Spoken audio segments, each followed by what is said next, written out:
এখন চহৰ য'ত সকলো ঠাইতে মানুহে উলংগ হৈ ঘূৰি ফুৰে। পৃথিৱীৰ এনে এখন চহৰ য'ত সকলো ঠাইতে মানুহে উলংগ হৈ ঘূৰি ফুৰে। কিন্তু এটা কথা মানি চলিব লাগে। এই আজব দুনিয়াৰ বিভিন্ন নিয়ম নীতি আছে। সকলোৰে এক কলা সংস্কৃতি আছে, যিয়ে সেই ঠাইক আনতকৈ বেলেগ কৰে। কিন্তু এই পৃথিৱীত এনে এক সংস্কৃতি আছে যিয়ে আপোনাক আচৰিত কৰিব। ভাবকচোন, এনে এখন ঠাইৰ বিষয়ে য'ত মানুহে কাপোৰ নিপিন্ধে। সেই ঠাইত মেল, মিটিং, উৎসৱ, বিয়াতো কাপোৰ পৰিধান নকৰাকৈ যায় মানুহে।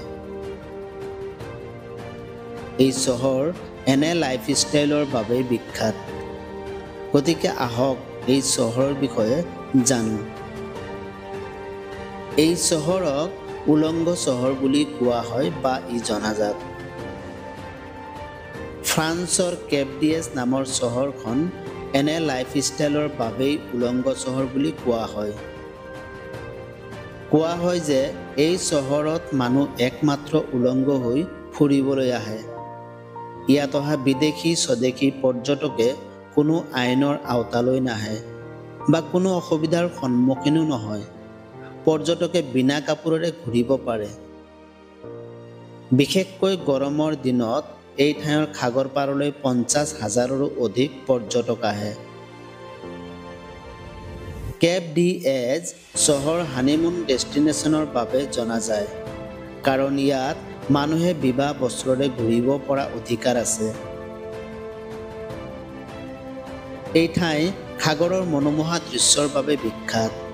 সাগৰৰ ঢৌৱে বিশেষ সৌন্দৰ্য প্ৰদান কৰে। কিন্তু এই কথাখিনি মানি চলিব লাগিব।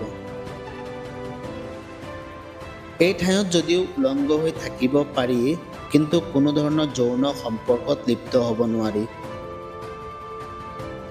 আৰু এই ঠাই ফটোগ্ৰাফী, ভিডিঅ'গ্ৰাফী কৰিব নোৱাৰিব। আৰু এই ঠাইত ভ্ৰমণ কৰিব বিচাৰিলে মাচুল আদায় কৰিব লাগিব। যদি এই আইন উলংঘ কৰে, তেন্তে জৰিমনা আৰু জেইল দুয়োটাই হ'ব।